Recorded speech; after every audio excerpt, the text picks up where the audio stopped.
नमस्कार, धर्म ज्ञान के दर्शकों का स्वागत है। मैं हूं आपके साथ कविता राणा।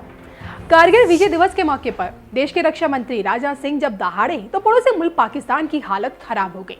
डंके की चोट पर पीओके को भारत का अभिन्न अंग बताने वाले राजनाथ सिंह ने साफ कह दिया कि पीओके हमारा था, है और हमेशा रहेगा। ये कैसे हो सकता? शिव स्वरूप बाबा अमरनाथ हमारे यहाँ हो और मां शारदा शक्ति स्वरूपा एलओसी के पार हो।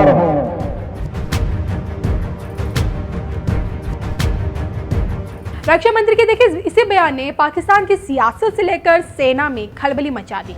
ऐसे कैसे हो सकता है कि भगवान शिव के रूप में बाबा अमरनाथ हमारे साथ हैं और मां शक्ति शारदा के रूप में एलओसी के दूसरी ओर। जी हां, राजनाथ सिंह के इस बयान से एक बार फिर पीओके का मां शारदा पीठ मीडिया की सुर्खियों में है।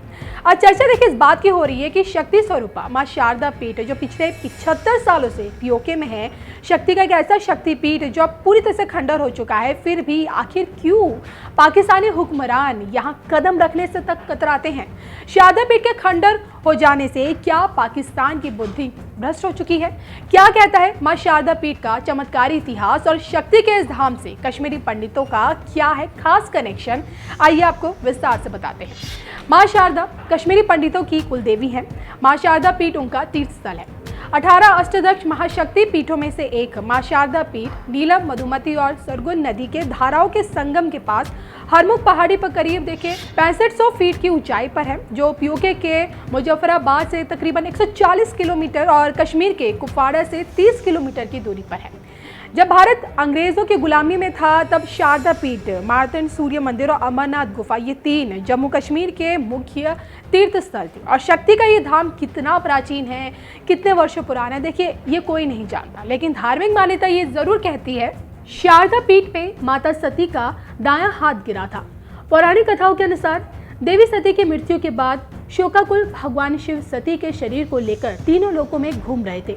सृष्टि को बचाने के लिए भगवान विष्णु ने सती के शरीर को सुदर्शन चक्र से 51 हिस्सों में काट दिया और ये सभी हिस्से धरती पर जहां गिरे वे सभी पवित्र स्थल बन गए और शक्तिपीठ कहलाए। इन सभी स्थानों पर माता शक्ति यानी मां पार्वती या दुर्गा के मंदिर बने हैं, जो कि गुरुकुल प्राचीन भारत की पद्धति रही और इसलिए 6वीं से 12वीं शताब्दी के दौरान शारदा पीठ न केवल एक मंदिर बल्कि शिक्षा का एक प्रमुख केंद्र भी था। जी हाँ, कहते हैं कि शारदा पीठ के परिसर में शारदा यूनिवर्सिटी थी, जहां पढ़ने के लिए देश विदेश से छात्र आते थे।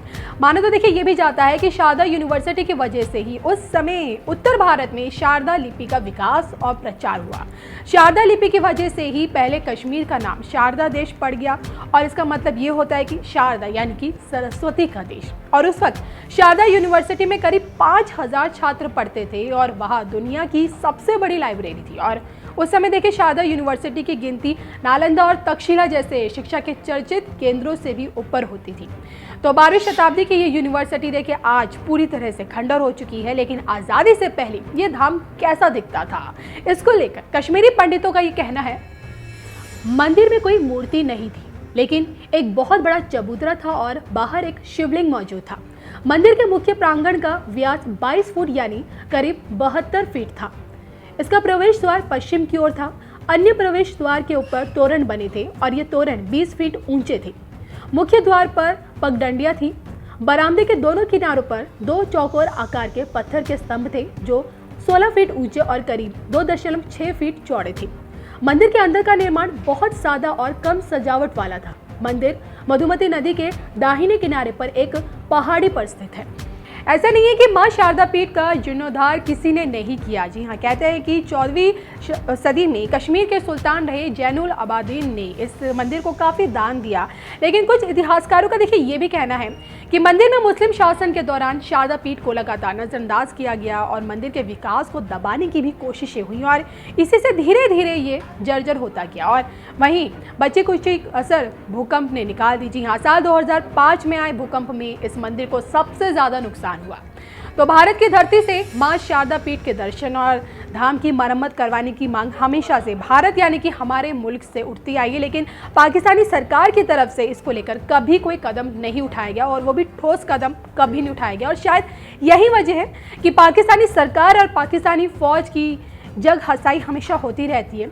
ऐसे में सवाल ये उठता है कि आखिर कब तक मां शारदा का ये दिव्य पीठ, ये धाम एलओसी के उस पार रहेगा और पीओके में मौजूद शक्ति स्वरूपा मां शारदा के इस दिव्य धाम की घर वापसी कब होगी? क्या मोदी राज में शक्ति के इस धाम के दर्शन कर सकेंगे? कमेंट करके हमें जरूर बताइएगा। पाक अधिकृत कश्मीर के बारे में आपको याद है, भारत की संसद ने प्रस्ताव पारित किया था और आज भी वह संकल्प हम सबको याद है। पाक ऑक्युपाइड जम्मू कश्मीर यह भारत का हिस्सा था, है और रहेगा। हम इसको मानते रहेंगे बहनों भाइयों, उसे हम कभी भूलेंगे नहीं, कभी हम उसे भूलेंगे नहीं। ये कैसे हो सकता है? शिव स्वरूप बाबा अमरनाथ हमारे यहां हों और मां शारदा शक्ति स्वरूपा एलओसी के पार हों। बहनों भाइयों, यह बराबर है, यह चीज हमको सालती रहती है। लेकिन मैं कहता हूं कि पाकिस्तान को ऊपर वाला सद्बुद्धि दे।